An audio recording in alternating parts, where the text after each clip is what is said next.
네, 지금부터는 100% 리얼입니다. 한 포털 사이트 종목 토론방에 실시간으로 올라오는 글을 보면서 전문가의 종목 분석까지 들어보도록 하겠습니다. 자, 오늘은 황주명 전문가와 함께하도록 하겠습니다. 전문가님 안녕하세요. 안녕하세요. 네, 오늘의 5위부터 바로 만나보도록 하겠습니다. 자, 오늘의 5위는 신성 ENG입니다. 이 종목이 오랜만에 상승하고 있습니다. 신성 ENG 앞으로는 고일까요, 스탑일까요, 전문가님? 저는 고가겠습니다. 알겠습니다. 신성 ENG는 고 들면서 토론방 체크해보도록 하겠습니다. 신성 ENG에 대한 의견입니다. 원래 시장이 불안하면 잡주가 올라간다. 이 종목은 그냥 반짝 테마주일 뿐 한화솔루션에 비하면 아직 멀었다. 시총 2, 3조는 가야지. 전고점 얼마 안 남았다. 뚫고 날아가자. 이왕 나는 거 15,000원도 뚫어버리자라고 하셨습니다. 일단 두 번째 게시글을 보면 한화솔루션에 비하면 아직 멀었다. 시총 2, 3조는 가야지라고 하셨는데 지금 시총이 한 4천억대인데 지금에서부터 한 5배까지 오르는 걸 기대를 하고 계시는 것 같은데 일단은 전문가님 이 종목이 오늘 왜 이렇게 오르는 걸까요? 크게 이제 스마트 그리드 관련된 종목으로 좀 엮였고요. 예. 그다음에 또 하나 이제 신재생 에너지 그린 뉴딜 관련된 종목으로 엮여서 상승했다고 보시면 될 것 같습니다. 하나솔루션이랑 비교하기엔 조금 좀 다소 아쉬운 게 벌써 솔루션에 하나가 붙었잖아요. 거기가 조금 더 당연히 규모가 클 수밖에 없고 신성이 이제 앞서 이제 좀 서운한 얘기 나왔는데 잡주라는 단어가 좀 나왔더라고요. 네. 잡주라는 단어가 쓴 건 사실은 회사가 잡주는 아닙니다. 다만 이제 부채 비율이 높다 보니까 다소 부담스러운 종목이라고 보시면 될 것 같고요. 이 종목이 1조를 넘기기에는 좀 다소 힘들어 보이고요. 하지만 적정 가치 봤을 때 아직까지는 더 상승 흐름 있고 한 6천억 정도까지는 지금 자리에서 한 50% 정도 파동까지는 무난할 수 있던 그림이지 않을까 이렇게 조심스럽게 예측해 볼 수 있을 것 같습니다. 알겠습니다. 당장 1조 원 넘기도 아직까지는 불투명하지만 그래도 6천억 정도까지는 적정 평가 구간까지 오지 않을까라는 의견을 전달해드렸습니다. 자, 그럼 다음 게시글을 또 보도록 할게요. 전고점 얼마 안 남았다. 뚫고 날아가자. 이왕 나는 거 15,000원도 뚫어버리자라고 아주 높게 목표가를 설정하고 있으십니다. 일단 전고점은 정말 얼마 남지 않았던데 이 구간대는 좀 무난하게 뚫어낼 수 있을까요, 전문가님? 사실 전고점 하게 되면 2,790원인데 네. 오늘 2,400원입니다. 그렇다고 봤을 때는 뭐 한 20%만 상승해도 충분히 넘을 수 있는 그런 구간인데 요 구간에서 이제 넘어가서 이제 중요한 건 15,000원까지 간다는 거는 지금 자리에서 한 5배 이상 간다는 얘기인데 그렇게 쉽지는 않을 것 같고요. 다만 한 4,000원 부근, 그 정도 부근이 한 50% 정도 구간인데 그 정도 구간까지 생각하시면 좀 더 무난하게 수익 가능하시지 않을까 생각을 해봅니다. 알겠습니다. 신성 ENG 앞으로의 전략을 제시를 해드렸습니다. 어쨌든 조금 더 상승 여력은 남아 있다라는 점 참고를 하시면 좋을 것 같습니다. 자, 다음 종목도 바로 만나보도록 하겠습니다. 오늘의 4위는 DPC입니다. 이 종목은 방탄소년단 관련주로 잘 알려져 있는 종목이죠. 오늘 장에서는 급락하고 있습니다. DPC는 앞으로 고일까요, 스탑일까요, 전문가님? 스탑 가겠습니다. 알겠습니다. DPC는 스탑 들면서 토론방 체크해보도록 하겠습니다. DPC에 대한 의견입니다. 빠른 대응이 필요한 시점인 것 같네요. 이번 주 12,000원, 13,000원까지 강하게 조정 나올 듯 재료 소멸이다. 이제 끝이라는 거지. SK바이오팜이랑 카카오게임즈 보고도 모르냐. 이런 내 평단에서 자꾸 왔다 갔다 하냐. 조금만 올려줘라. 커피값은 벌어야지. 라고 하셨습니다. 일단 첫 번째 게시글을 볼게요. 이번 주 12,000원까지 강하게 조정이 나올 것 같다. 조금 더 하락할 것 같다라는 의견을 게시를 하셨습니다. 오늘 방탄소년단 관련주들이 일제히 떨어지고 있더라고요. 이제 정말 재료가 끝났다고 봐야 되는 걸까요, 전문가님?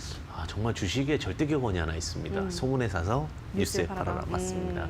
DPC 같은 경우도 신용비율이 굉장히 높습니다. 10% 이상 신용비율이 있기 때문에 이게 매도가 나오기 시작한다면 하염없이 나오는 종목 중에 하나입니다. 그래서 방향이 바뀌었을 때는 굉장히 리스크 관리가 필요한 종목이라고 보시면 될 것 같고요. 다만 이제 주목해 보셔야 될 게 121선입니다. 14,000원 부근의 121선과 장대 음봉 종가 구간인데 이 부근을 지키는지 여부가 굉장히 중요할 것 같습니다. 주식은 예측의 영역이 아니라 대응의 영역입니다. 그래서 14,000원 부근이 지지가 된다면 지켜보셔도 되실 것 같고 종가 기준으로 14,000원 지지가 안 된다면 리스크 관리가 필요할 수 있다. 이렇게 좀 말씀드리고 싶습니다. 알겠습니다. 종가 기준으로 14,000원 지지를 해주는지 그 여부를 체크를 하셔야 된다라고 하셨습니다. 역시나 DPC 전략을 제시를 해드렸고요. 다음 게시글을 또 바로 보도록 하겠습니다. 다음 게시글은 내 평단에서 왜 자꾸 왔다 갔다 하냐? 조금만 올려줘라. 커피값은 벌어야지. 라는 의견을 또 올리셨습니다. 일단은 그러면 14,000원 지지만 돼준다면 다시 한번 어디까지 좀 볼 수 있을까요, 이 종목은? 네, 사실 제가 이제 스탑을 한 이유가 투심이 좀 무너진 것이 사실입니다.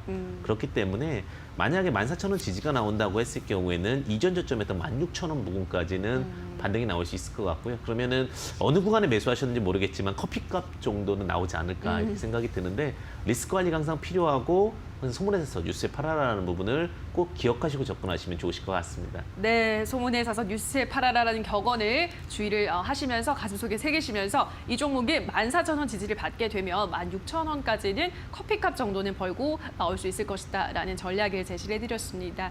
자, 이어서 오늘의 3위 만나보도록 하겠습니다. 3위는 명문제약입니다. 오늘 코로나19 관련 제약 바이오주들이 일찍 올라가고 있습니다. 명문제약 같은 경우는 이 항생제의 테이코플라닌이 코로나19 치료에 효과가 있다는 연구 결과가 나오면서 전거래일에도 10% 넘게 올라간 바 있는데요. 오늘 장에서도 10% 넘게 올라가다가 현재는 윗꼬리를 좀 길게 달고 있는 모습입니다. 자, 명문제약은 앞으로도 고일까요, 스탑일까요, 전문가님? 제가 봤을 때 스탑 가겠습니다. 알겠습니다. 명문제약은 스탑 들면서 토론방 지켜보도록 하겠습니다. 명문제약에 대한 의견입니다. 더 갈 줄 알고 8,250원에 샀는데 오늘 내로 구조대에 도착할 수 있을까요? 살짝 뺐다가 오후장에서 말아 올리려나 10,000원 좀 가보자. 이럴 때 가야지. 평단 8,330원, 4억 2천만 원 주주입니다. 그저 믿음으로 기다려봅니다. 라고 하셨습니다. 많은 분들이 8,000원대에 좀 평단이 많이 놓여져 있는 것 같습니다. 일단 첫 번째 게시글 보시면 8,250원에 사셨는데 오늘 안에 구조대가 올 수 있을까요? 라고 좀 간절하게 상승을 다시 한번 반등을 기대하는 모습입니다. 어떻게 보시나요, 명문제약? 일단은 명문제약도 코로나19랑 연결이 된 거고요. 일단은 항생제 이런 부분들이 결국은 코로나19의 어떤 치료제로 쓸 수 있다라는 모멘텀으로 상승을 했습니다. 근데 전고공 패턴이라고 합니다. 전고공이 뭐냐면 전고점이 되면 50%는 매도한다는데 지금 보시게 되면 전고점입니다. 그러니까 8,000원에 매수했다는 것은 매수 습관이 조금은 아쉽다. 아예 확인을 할 거면 종가상으로 고가를 돌파하든지 아니면 아예 바닥에 사셔야 되는데 8,000원에 종가가 고가를 돌파할 것이 예상 없이 들어갔기 때문에 리스크라고 보고 있고요. 사실 지금 자리에서는 뭐 올라간다라고 말씀드리기 참 어려울 것 같고요. 일단 단기적으로 반등이 나온 다음에 전략 매도하시고 아예 돌파를 확인하고 들어가시는지 아니면 아예 바닥에서 들어가시는 전략이 유효하지 않을까 이렇게 생각이 듭니다. 네, 일단 반등이 나오면 정리를 하시고 이러한 종목은 아예 고점을 돌파하거나 또는 바닥에서 매수 타이밍을 잡는 게 좋다라는 설명까지 전해드렸습니다. 다음 게시글 하나 더 볼까요? 살짝 뺐다가 오후장에서 말아 올리려나 10,000원 좀 가보자라고 하셨거든요. 10,000원 갈 수 있을까요, 전문가님? 사실 이 종목이 유상증자도 한 지가 얼마 안 됐습니다. 즉 주식수가 늘어났다는 얘기인데요. 또 부담감도 당연히 있을 수밖에 없고요.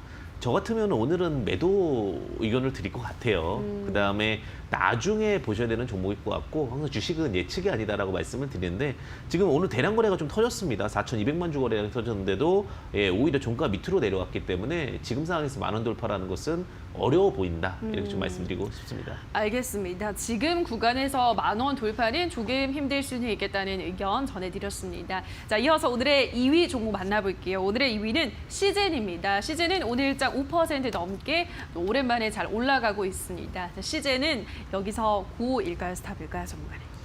이게 정말 어려웠는데요. 스탑 가겠습니다.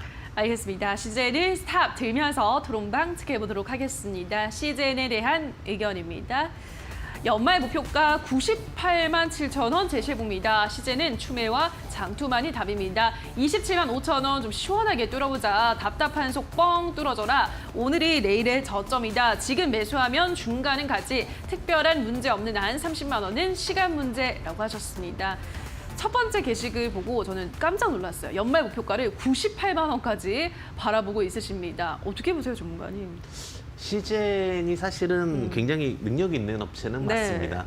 원래 이름 자체가 시젠, 바이오를 본다 이렇게 해가지고 진단키트라든 이런 거 굉장히 많이 만들고 예. 있는데 제가 이제 이거를 고민했던 건 뭐냐면 제가 이제 법칙 중에 바닥에서 20배 올라간 종목은 안 본다라는 거거든요. 근데 지금 이게 15,000원부터 거의 14,500원, 15,000원부터 올라왔습니다. 그러면 20배면 30만 원입니다. 그러니까 2년 안에 20배가 올라왔습니다. 그러면 30만 원이기 때문에 여기서 누구든지 차익 실현 매물을 던진다 하더라도 이상치는 않습니다. 물론 펀더멘탈도 중요하지만 우리가 이제 또 심리라는 게 투심리가 굉장히 중요하기 때문에 리스크 관리가 필요한 구간이다라고 보여주고 있어서 저는 이제 스탑 의견을 드립니다. 네, 지금 구간에서부터는 워낙에 그동안 많이 올랐기 때문에 차익 실현 매물이 계속해서 나와도 이상하지 않은 구간, 그래서 고민을 하다가 스탑을 드셨다라고 하셨습니다. 그렇다면 다음 게시글을 보도록 할게요. 오늘이 내일의 저점이다. 지금 매수하면 중간은 간다. 특별한 문제 없는 한 30만 원은 갈 거다라고 하셨습니다. 특별히 문제 없는 한 30만 원까지는 어떻게 보세요, 전문가님? 사실 이제 우리가 걱정하는 부분이 적정 가치로는 사실은 30만 원이 이제 저는 끝이라고 보고 있고요. 다만 독감이라는 변수가 하나 있습니다. 네. 사실 독감이 걸리게 되면 이게 코로나인지 독감인지 모르는 상황이 되기 때문에 그때에 대한 반응도에 따라서 미리 움직였다라고 보고 있고요. 사실 지금은 약간은 운에 기대해야 되는 가치지 적정 가치는 넘어섰다 이렇게 보시면 되실 것 같고 30만 원은 저는 지금 구간에서 한번 수익 매도 하시는 전략이 유리하지 않을까 이렇게 생각이 듭니다. 알겠습니다. 지금에서부터는 어쨌든 적정 가치는 넘어섰기 때문에 운에 조금 기대하는 구간, 그래서 어느 정도 수익 실현하시는 게 좋겠다라는 설명 전해드렸습니다. 자, 곧바로 오늘의 1위 종목 만나보도록 할게요. 오늘의 1위는 현대차입니다. 현대차가 9월 미국에서 판매가 증가했다는 소식에 오늘장에서도 잘 올라가고 있습니다. 18만 원 넘어섰습니다. 현대차는 앞으로 고일까요, 스탑일까요, 전문가님? 오늘 제가 스탑이 굉장히 많은 것 같은데요. 네. 스탑입니다. 알겠습니다. 현대차는 스탑 들면서 도론방 지켜보도록 하겠습니다. 현대차에 대한 의견입니다. 9월 25일에 상큼하게 17만 원에 매수해서 오늘 잘 먹었습니다. 감사합니다. 17만 원부터 모아나가는데 왜 자꾸 오르는 거야? 난 더 사고 싶다고 추매 기회를 달라. 20만 원 돌파할 걸 알면서도 자꾸 단타하게 되네. 인내심 갖고 들고 있는 사람들이 진정한 승자다라고 하셨습니다. 두 번째 게시글을 보면 더 사고 싶다, 추매 기회를 달라. 그러니까 조금 조정을 오히려 바라시는 것 같아요. 아무래도 보유하신 분들은 이런 의견들이 많은 것 같은데 현대차 앞으로 어떻게 전망하세요, 전문가님? 사실 거래소 종목은 바닥에서 3배가 올라오게 되면 부담감을 느끼게 됩니다. 네. 현대차가 6만 5천 원에서 올라오기 예. 시작을 했어요. 이제부터 제가 이런 가치에 대한 기대치인데 그러면은 19만 5천 원, 약 20만 원 되면 부담감 있는 자리예요. 그래서 20만 원이 저는 목표가라고 보고 있고요. 그러다 보니까 지금 들어가서 뭐 14,000원 때문에 뭐 10%도 안 되는 구간 때문에 들어가는 것은 리스크 차원에서 좀 그렇고요. 추매 기회 오히려 떨어지게 되면은 관리는 매수는 가능할 것 같은데 지금 자리에서 매수하는 것은 너무나 상승폭이 작을 수 있다. 이렇게 좀 말씀드릴 수 있을 것 같습니다. 네, 전문가님은 20만 원까지는 목표가 설정하고 충분히 그 구간까지 올라갈 수 있지만 지금 구간에서부터 들어가면은 큰 수익을 내지 못하기 때문에 보유하신 분들의 영역이다라는 설명을 하셨습니다. 다음 게시글을 또 볼게요. 20만 원 돌파할 걸 알면서도 자꾸 단타하게 되네. 인내심을 갖고 들고 있는 사람들이 진정한 승자다라고 하셨습니다. 이게 현대차가 대형주 같지 않게 워낙에 좀 급등하고 이런 모습 잘 보여주니까 단타를 또 많이 하시는 것 같더라고요. 주변에서도. 어떻게 보시나요, 전문가님? 사실 이제 현대차 같은 경우는 단타가 더 맞다라고 보고 있어요. 오히려 그래요, 지금 오히려. 구간에서는. 그리고 또 뭐냐면 삼성전자가 지금 생각보다 많이 안 올라가다 보니까 네. IT와 자동차가 사실은 쌍두마차였습니다. 그런데 이제 IT 쪽이 좀 주춤하는 순간에 자동차들이 좀 올라가고 있고 이런 게 순환매가 되기 때문에 나중에 또 떨어질 수 있습니다. 그런 부분에서 봤을 때는 오히려 단기적으로 트레이딩하는 관점도 현대차는 나쁘지 않다. 이렇게 좀 설명드릴 수 있을 것 같습니다. 네, 또 오히려 대형주다 보니까 크게 떨어지지 않는 항상 지지를 해주는 면이 있기 때문에 대형주가 단기 투자에 적합하다라는 의견을 가지신 분들도 많더라고요. 그런 비슷한 맥락인 것 같습니다. 현대차도 단기 투자도 가능하다, 단타도 가능하다라는 전략까지 제시를 해드렸습니다. 자, 여기까지 오늘의 새빨간 종목들 만나보셨는데요. 전문가의 의견 다시 한번 화면으로 체크하고 오시죠.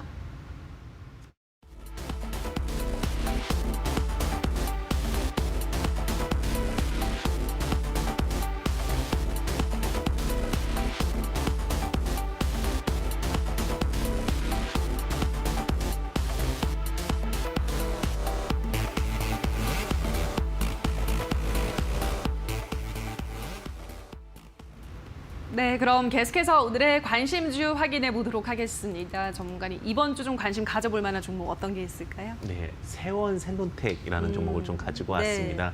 제가 이제 덜 오는 종목들 위주로 많이 보고 있는 상황인데요. 바닥에서 2배 이내 위치에 있는 종목들 위주로 좀 체크를 하고 있습니다. 세원셀론텍 같은 경우도 이제 연골 관련된 종목이라고 보시면 될 것 같은데 사실 요즘에 무릎 연골이라든지 현대인들의 굉장히 큰 질병 중에 하나입니다. 근데 관절 그 연골 보충 관련해가지고 카디조라는 제품이 있는데 카디조 제조 기술이 있습니다. 호주 특허도 취득을 했기 때문에 모멘텀 자체가 굉장히 좋고요. 그다음에 두 번째로는 이제 고농도 콜라겐이라는 것은 피부. 요즘에 굉장히 또 미용에도 관심이 많으실 것 같은데 요즘에 또 여성분들이 마스크를 많이 쓰다 보니까 또 피부가 안 좋아지는 경우가 많다고 그러더라고요. 네. 그래서 콜라겐 치료도 증가가 되고 있고 관련된 부분인데 특허 취득 관련된 부분 이슈가 최근에 있었습니다. 그다음에 그 제가 이제 말씀드린 게 저평가 관련된 섹터에 대한 이야기를 많이 드리는데 우리가 이제 프라이스 북 그리고 쉐어를 해가지고 PBR이라는 게 있습니다. 내가 가지고 있는 자산 가치 대비 얼마 정도의 위치에 있느냐인데 대부분 요즘의 종목들이 PBR이 너무나 위에 올라가 있습니다. 그러니까 그걸 우리 BPS라고도 평가를 하고 PBR이라고도 평가를 하는데 지금 이 종목 같은 경우는 PBR 한 2에서 3 사이 이하 저평가주기 때문에 이 종목 같은 경우는 나중에 만약에 회사가 리스크가 있다 하더라도 청산가치 대비도 크게 고평가되어 있지 않는 제약바이오 관련된 종목이 이슈가 될 수 있다. 이렇게 보시면 될 것 같고요. 가격적인 전략을 조금 체크 드리도록 하겠습니다. 자, 차트 보시게 된다면 이 종목도 1,450원에 3,445원까지 약 2배 정도 상승을 했습니다.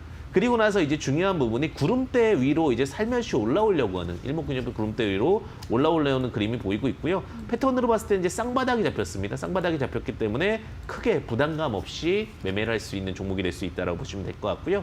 가격적인 전략을 좀 체크드리게 되면 가격적인 전략은 한 2,800원. 뭐 종목이 지금 거래량이 많지 않기 때문에 뭐 급하게 매매할 종목은 아니라고 보여집니다. 그래서 매수가는 2,800원 정도 제시를 드릴 수 있을 것 같고요.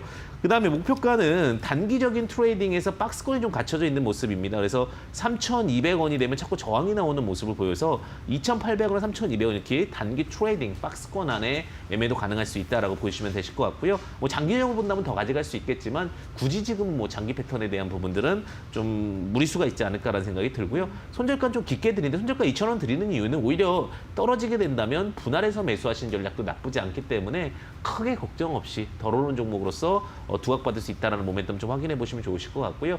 최근에 이제 좀 투자 팁을 말씀을 드린다라고 하면은 이제는 바닥에서 얼만큼 올라왔는지에 대한 부분들 꼭 고민하시면서 접근하시는 전략 중요할 것 같고 그다음에 가치평가가 지금 이루어지고 있습니다. 가치평가에 대해서 이제 고평가, 저평가가 나눠질 수 있는 게 연말 시즌이거든요. 그렇기 때문에 너무 고평가되어, 그러니까 그 평가 대비 너무 높이 올라간 종목들은 좀 리스크 관리할 수 있는 구간이다. 이렇게 보시면서 대응하시는 전략도 유효하실 것 같습니다. 네, 오늘의 관심주 항상 전문가님이 이제 바닥에서부터 덜 올라간 종목, 저평가되어 있는 종목들을 소개를 해주시는데 오늘은 세원셀론텍을 소개를 해드렸습니다. 여러 가지 특허 모멘텀이 있습니다. 관절 연골 보충, 카디졸 제조 기술, 호주에서 특허를 취득했다라고 하셨고요. 고농도 콜라겐 제조 방법 관련해서도 특허를 취득한 종목입니다. 청산 가치 대비 저평가되어 있기 때문에 리스크 관리도 충분히 가능한 좀 안정적인 종목으로 제시를 해드렸습니다. 가격 전략을 다시 한번 정리를 해드리도록 할게요. 매수가는 2,800원, 목표가는 3,200원, 그리고 손절가는 2,000원 제시를 해드렸습니다. 장기 투자도 가능하지만 지금 시장에서는 이러한 박스권 전략으로 대응을 하시는 게 좋겠다라는 전략 제시를 해드렸습니다. 세원셀론텍 조금 저평가된 안정적인 종목 찾으시는 분들은 관심 가져보시면 좋을 것 같습니다. 자, 여기까지 오늘의 새빨간 스캔들은 황주명 전문가와 함께했습니다. 전문가님 고맙습니다. 감사합니다.